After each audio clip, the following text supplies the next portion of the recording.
How did you get started in finances? Was it always an interest of yours? Or, I mean, were you that little girl that was outside playing store and counting pennies and saying, no, you can't buy this because you don't have enough money? How did you get started in finances?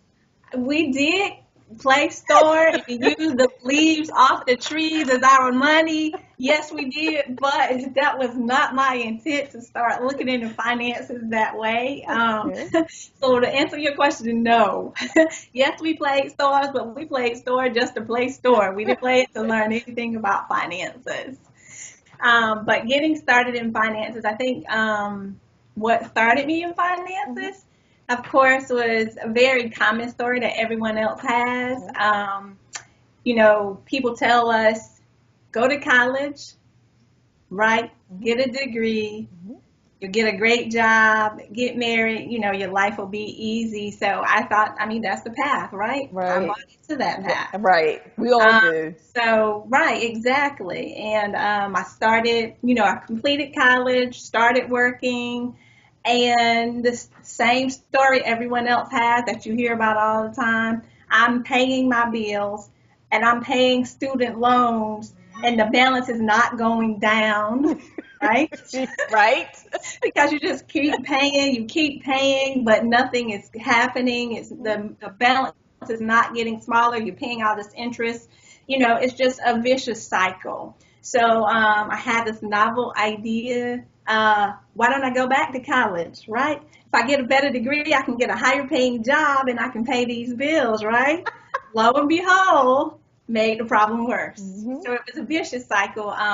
But my wake up call, if you will, was just basically understanding for myself that there's something that needs to be done, but also having to call my husband, and this is so funny, having to call my husband and say, we're pregnant. And we didn't have everything together like we thought we should have it together. We didn't have, not thinking about a baby room and painting and the baby bed and milk and Pampers. We didn't have just the basic necessities together to get ready for a baby. So that was a tremendous call to action for us, because when we finally took a good look at things. We were looking at over $350,000 worth of debt.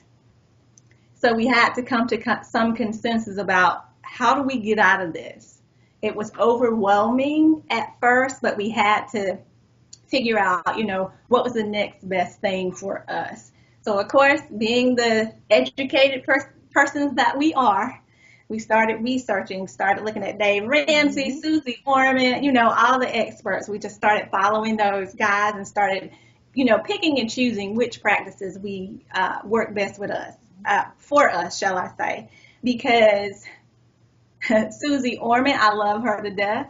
But when she used to tell those people, you are denied, you can't afford it, that was not that's not the best feeling in the world, right? Right. Listen, and you apply those things to your life. So we picked and we chose, which things work best for us. And we went from there. And that was what basically put us on this path. And we started seeing, that debt going down, right? We started seeing now we have money to invest in our retirement. So retirement start growing. We were able to start putting that money for the child's college fund. So we're able now to start doing a lot of things that we wanted to do from the beginning. That was the reason we went to college and thought we were getting these great jobs and doing all of these great things. But it wasn't until we started tackling that and being intentional. So I started Demmons Enterprise, and in starting Demmons Enterprise, I don't want to sound cliche, but it is what it is, right? I can't leave my job behind for my child, right? But I can leave behind Demmons Enterprise for not only him, but also for his children. It's an opportunity for me to leave a legacy that they can also, Now, tap in. So the $350,000. Oh, yes. How how did that come down? How quick? Because we are in a society of instant gratification. Mm, And if I do something for 6 weeks and have not received my miracle, right, then I quit because this ain't working. right. You know what? The most important thing that's going to keep a person focused, Mm-hmm. and it doesn't matter what amount of debt you have. I don't care if it's $15,000 versus $350,000 worth of debt. The reason that you're doing it has to be what you're focusing on. So what's your why, right? What is the reason that you're doing it? For me, it was pain that was associated with me having to pay out all of this money when I knew better. That was painful to me. It's painful to me to know that the friends and the other people that I'm able to hang with, I couldn't do everything that they were able to do. I couldn't provide all of the things that they were able to provide for their kids without having to put these things on credit card. And that didn't settle well with me. So I had to figure out, what was the best way, what was the next best thing for us Mm-hmm. so that we can get rid of this pain, so we can get to some of the pleasure, if you will, that's associated with it. So it was very painful for me to look at that number and to finally look at the number. Right? Right? Because we can keep swiping our credit cards and we can keep getting the mortgage loans or the car loans or whatever the case may be and not even look at it. How many people do you can even fathom the fact that they have amassed that amount of debt until they actually pull down the numbers, right? Look at all the numbers in front of you and then say, oh my goodness, because that was a wake-up call for us. Let's see, what damage have we done? Did Because that include a house? it did not include the house, right? It did not include the house. Like I said, my husband and I both went back to college to get multiple degrees. But the challenge was we were in the education system. And as teachers and as school guidance counselors, they don't pay that well. So when you have all of these student loans and your salaries is this amount, but your student loans are this amount, I mean, that's challenging. The two shall never meet, right? Right. So it was just a matter of, looking at the pain and the pain that was attached to those numbers. That's what we did. We assigned the pain to it. Once I found that pain, I was like, I have to get out of this pain. No one wants to stay in pain. I get a little tiny headache. What's the first thing I do? I get ibuprofen because I don't want to deal with this pain, right? Right. And I look at my finances in the same way. That's painful for me to know that I'm owing somebody this amount of money. When those dollars, when I look at it and I looked at the interest, I'm like, oh my goodness, what could I have done differently with this money that I've now put into somebody else's pocket and made them rich, right? Right. A friend of mine, her daughter's looking at going to college, and she's looking at various, and of course she's looking at the colleges that are the most prestigious, but unfortunately those are also the colleges that cost the most. Exactly. I said, well, what do you plan to do when she graduates? She wants to be a teacher.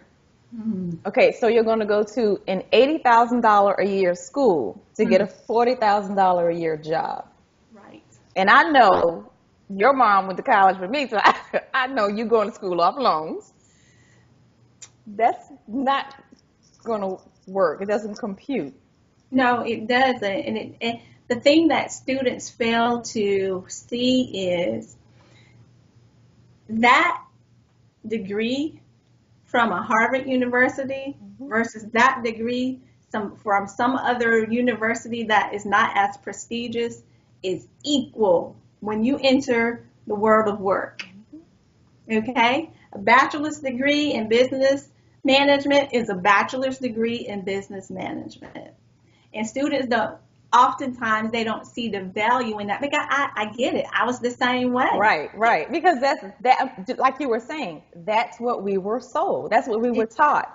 Make good grades in school, pay attention in school, go to school, stop cutting class, Nita, and go to school, right? So that you can get into a great college. Exactly. So let's say we have gone to college, We bought into the dream. We got the student loans, and now rent, gas, water, parking. Mhm. Mhm. If you live in the city, like a DC or an LA or Uh-huh. New York, then there could be the commuter train cost, Sure. car Sure. payment, Mhm. Mhm. insurance. And that's insurance on the car and the health insurance that we see coming out of the check.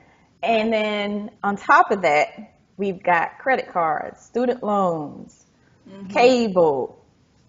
How does one prioritize? And because I always hear you can't do everything. Right. So you can either pay your bills or you can save, but you can't save, pay your bills, hang out, drive the fancy car you want, Right. Right. and live in the zip code you want to live in. So Right. how does one prioritize and begin to chop it down? I think the most important thing is, like you said, no, you can't do it all. Not yet.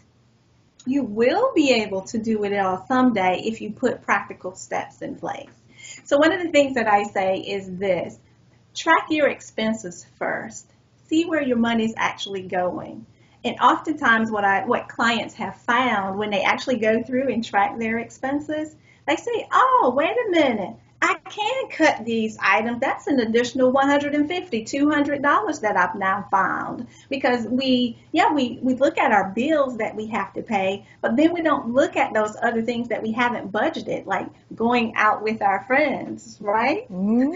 For that after five cocktail or whatever the case may be. Hmm. So track your expenses first so that you know where you are. That's the most important thing. Know where you are first and foremost so that you can devise a plan that will help you to get where you would like to be. Once you've done that, now's an opportunity for you to start saying, okay, I can set these bills aside. So this is where I want to start first. Maybe I want to start tackling this credit card debt first.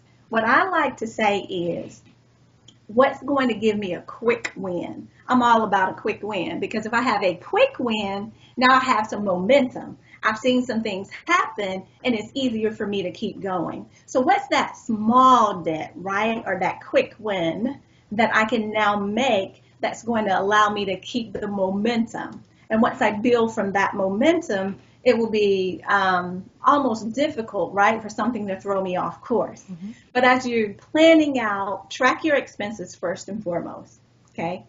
Because it's not easy and you're not going to hit it spot on the first time, right? It took me several months, my husband and I going back and forth, and that's another thing in itself, Yes, it right?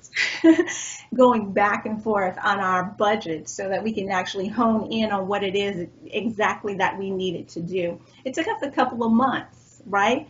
We had a situation the other day that could have been just an episode for us, but it wasn't. I asked him to go to Publix and go pick up some things so we'll have, some meals for the next week. We were meal planning. He went outside to go get in the car wouldn't crank, right? Uh-huh. Which could have been a major thing for some people. But because we have an emergency fund set aside, it wasn't a big deal. We were able to just go get the money, have the car repaired, keep it moving, right? But for other people, that may not have been the case. So what we did was we set those priorities, we tracked our expenses, created a budget that worked for us. And that's what's most important. What works for you, right? Depending upon where you are, what works best for you. It's not what Lynn said do, it's not what Anita said do, but it's what works best for you where you currently are. So I think that's number one. Track your expenses, take a good hard look at where you are, know exactly where you are, right? Hmm. Know that you are $350,000 in debt so that you can begin to create a true plan of tackling that to get out of it. Because I know people that never open their credit card bills. Mm. They say, oh, well, I have an idea of how much the Mm-hmm. balance is. Mm-hmm. Mm-hmm. And I bet a friend of mine one time, because I knew she didn't know. Because we work together, eating lunch out every day. Mm. But I'm not married and I don't have children. Mm, She's married and she has children. right, right. So with both of them eating lunch out every day, Mm, paying for daycare, and paying for private school, I knew she had no idea what was right, that credit card balance. right. And I bet her $10 that she couldn't come within $3,000 of the balance. She Wow. missed it by $10,000. Wow. That's eye-opening. But I can't say anything because I resembled those remarks at one time, right? Because I was also that person. Like I said, we were swiping the credit card. We were doing what we do. We thought we were living a high life. And again, trying to keep up with the Joneses, right? But it was just not until we hit a brick wall, took out all the paperwork, dived in, looked at our numbers to know where we are. That $350,000, that was our wall, that was our brick wall, right? Mm-hmm. So we had to start tackling that one brick at a time, taking it down one brick at a time. Let's say she wants to, but he doesn't, or vice versa. How do you get your spouse on board? Oh, let me tell you, and that was also a challenge because my husband, this was his thing. His thing was my student loan debt's almost $100,000. That's always going to be with me, right? Mm-hmm. That's what I hear. How am I? $100,000 is not going anywhere on the teacher's salary. I said, and but what helped us was for me to keep bringing it back, keep bringing it back. I finally took it to the point where I said, look, babe, I always, do the things you want to do. You like to do car shows. You like to play tennis. I like to look at our numbers, right? So if I am, I'm obliging, I'm going along with you to the car shows. I'm going with you to go play tennis. Will you just oblige me in this one thing? We're going to do a monthly check-in on our finances. Just one Monday, the third Monday out of every month at 8 o'clock p.m. Will you do that for me? Of course, he reluctantly said yes, right? And in me, I love my smartphone. I love my smartphone because, you can go in and set notifications. And I went to his phone too. And I set notifications on his phone so he had no excuses. I set reminders on his phone 30 minutes out from the time that we're supposed to have our monthly check-in. 15, you got a second reminder too, 15 minutes out from the time we're supposed to have our monthly check-in. So there was no excuse, right? So I provided that information to him, and he's like, really? You really want me to do this? I'm like, yes, I really want you to do this because this is important. And it took me to keep showing, we kept talking about things because he's very methodical in the way that he does things too. He writes things, he does a to-do list every day, right? He does, he checks his, he was a person, he would check his checkbook. He knew what his balances were, but he ignored them because he said it was so much, right? Mm-hmm. That he is always going to be with him. So he's just going to keep paying them every month and just get along, right? Just go along just to get along, Mm-hmm. just to keep paying those balances off. But when I started sharing with him and showing him, I was like, look, babe, this is what's happening. He said, since that's your thing, you keep doing it. And I kept showing him. I kept showing him, and he started seeing the amounts going down, and he was like, oh, okay. And then he just slowly and gradually started getting on board. And it took some time, let me tell you, because that was it was like pulling teeth to try to get him on board with this whole thing around our finances, because he said that's not my thing. He's not a numbers person anyway, right? He's not the numbers person. My husband is he's more of a writer, right? Mm-hmm. He's a person who likes to write, and he'll do that on a regular basis. He even journals, right, on a regular basis. I'm trying to convince him to write a book, but he doesn't want to do that yet. He said I journal for my own edification. And I said, okay, that's fine. But it was just continuing to go back and to share with him. And when he finally saw the numbers coming down, because I was pulling in everything that we were doing, right? I was pulling in everything because obviously he wasn't. I was pulling in everything, putting it all together. And I did some simplified spreadsheets so that we could actually look at it and keep up with it, because he was like, I'm just not an Excel person. And a lot of people aren't, right? Mm-hmm. And so I created it so that it's simple.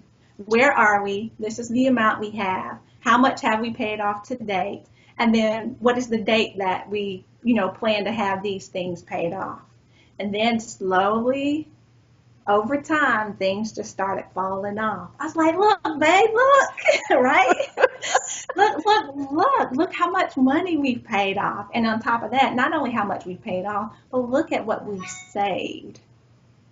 If we look at all of this in the long run, how much money would we have paid in comparison to what we've now paid off? And what else can we do with that money? So now he's all excited about, okay, so I have this amount of money now, so what can I do, right? As opposed to, I now have to pay this off. So now we're in a completely different mindset of looking at more investment properties and things of that nature, things that we wouldn't have been able to do had we not taken care of all of these other little expenses that amass to so much, right? On the other side of the coin. So it was not an easy chore for me, and I'm hoping that it will be an easier chore for other women. However, I've been asked that question often. How do you get your spouse on board? How do you get them on board when that's not the case in many marriages, right? Or even relationships for that matter. But the number one thing, I think, it's open communication. Because money is very fluid, our behavior is very fluid, we're very reactionary. Yes, we are. Have a hard day at work. I deserve this happy hour at Cheesecake Factory. I deserve it. Right? And then, but you go there and you could spend easy $150. Right. Depending on the group that you go with and how long you all stay. Mm-hmm. Because I've watched them, I don't drink, but I've watched them order drink after drink. Right. Then, okay, let's order a snack, but we're not going to stay that long. Right. Then it's, oh, hey, girl, I didn't know you were coming. Okay, so now we ordering dinner. Right. Right. And before you know it, $150 has been spent. Right. It is. That's the truth. What do you recommend as far as cutting expenses besides eating out? Well, I think the most important thing is for that individual to look at what are the things that they like to do, first and foremost.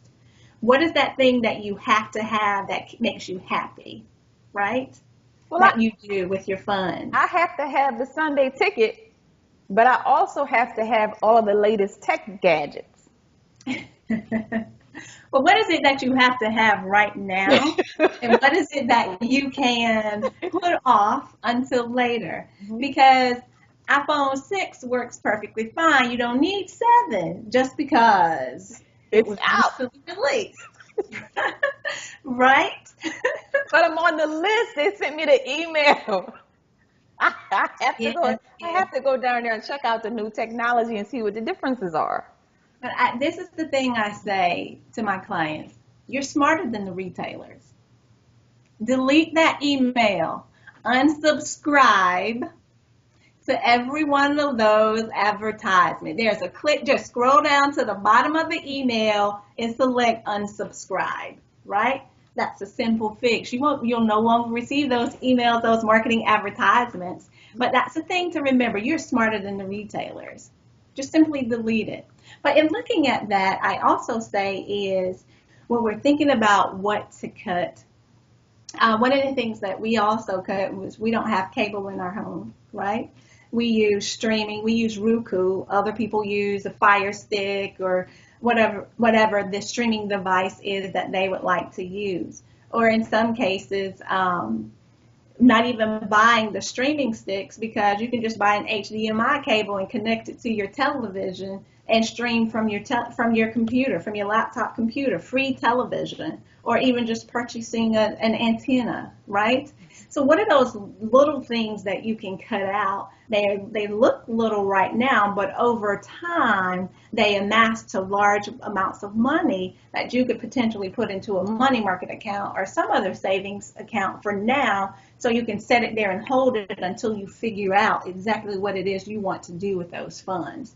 So for each person, that's going to be an individual personal journey that I would definitely recommend that each person looks inside of themselves, okay? So what are those things that I can cut out? Just because the hot now sign is on at Krispy Kreme doesn't mean I have to stop, right? And I say that because that was one of my little things. If that hot now sign is on, I have to stop, right?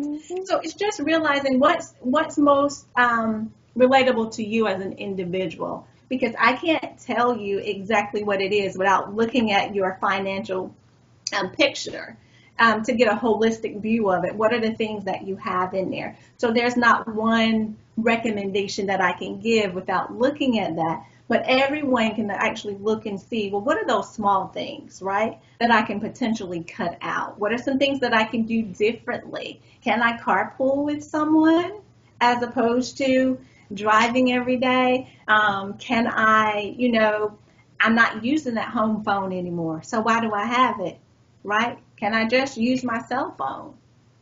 So there are different little things that each of us can do if we simply look at our financial picture. Where are we? What are we spending our money on? And what things can we do without at this point? Until we can get where we want to be. Then we can start to add some of those things back, because now we're millionaires, right? Right. We can do what we want to do, and more than likely, once you get there, and what we learn from the lessons of millionaires is a lot of those things that you've disciplined yourself against, you won't add them back. But what do real millionaires do? And how do they get where they are? I digress. I can tell you are passionate about your subject. Yes, ma'am, I am. I love this. I love this. And that's one of the things my husband, he would say to me. He said, do you think you could do this all the time? Right? Because you have to have a passion. Because when you start talking about financial literacy, people start looking at you sideways. Who does she think she is, first of all? Right? And why are you trying to get in my business, second of all? Right? So it's about, you have to have a passion to be able to deal with this, especially in our communities, because that's one thing. We're very private when it comes to our money. We're extremely private when it comes to our money. And you don't need to know my business. So you don't sign my paycheck, right? And if this little scheme of yours don't work, you're not going to help me get out of trouble. Exactly. How long did it take to pay off the $350K, and where are we? Okay, well, actually where we are, we've paid off $250K over $350K. So that is huge. We've paid off a quarter of debt, right? Exactly. So we can kind of see the light at the end of the tunnel, and our projected date to have everything paid off is December 2018. So we can do a follow-up story, December 2018. You won't hardly see me on the camera because it'll be more of a shout. But yes, that's our projected date. I cannot imagine. Yes. So we're no longer in the negative as far as our net worth is concerned, but we're not all the way there. I cannot imagine, because I've taken a couple of personal finance classes. I can do the short term. Yes. I can't do the long term. Right. Well, I think the most important part there is getting in a community of like-minded people, right? Once you surround yourself with people who are on the same path, even though you have those days that you fall off, and we all do, right? You have somebody there to help shore you up, whether that's an accountability partner or a full-blown community that you belong to. And one of the things, there are tons of different communities out there that individuals can join via Facebook that provide the opportunity for people to collaborate, like minds, right, come together so that they can share and talk about things of that nature. I also have a Create a Better You community on Facebook where we talk about some of these things as well. But And there's what's different groups. what's the name of the group? It's Create a Better You. And if somebody wants to join it, how would they get onto the page? Just go to Create a Better You and Facebook. So facebook.com/group/Create a Better You. And they'll just ask to join. We'll invite them into the group. And you're welcome to start, responding in the community. It's a community for that reason. It's for everyone, right? So number one is know where you are. Yes, Know what your total debt balance is. absolutely. You have to know where you are before you can go anywhere, Then right? two is track your expenses. Mm-hmm. Okay. Mm-hmm. You definitely need to track those expenses. And then three is prioritize what you can and what you have to have now and what you have to live without right now. Right. So Okay. create a realistic budget for you. A budget that fits your financial situation. Okay. Any parting words?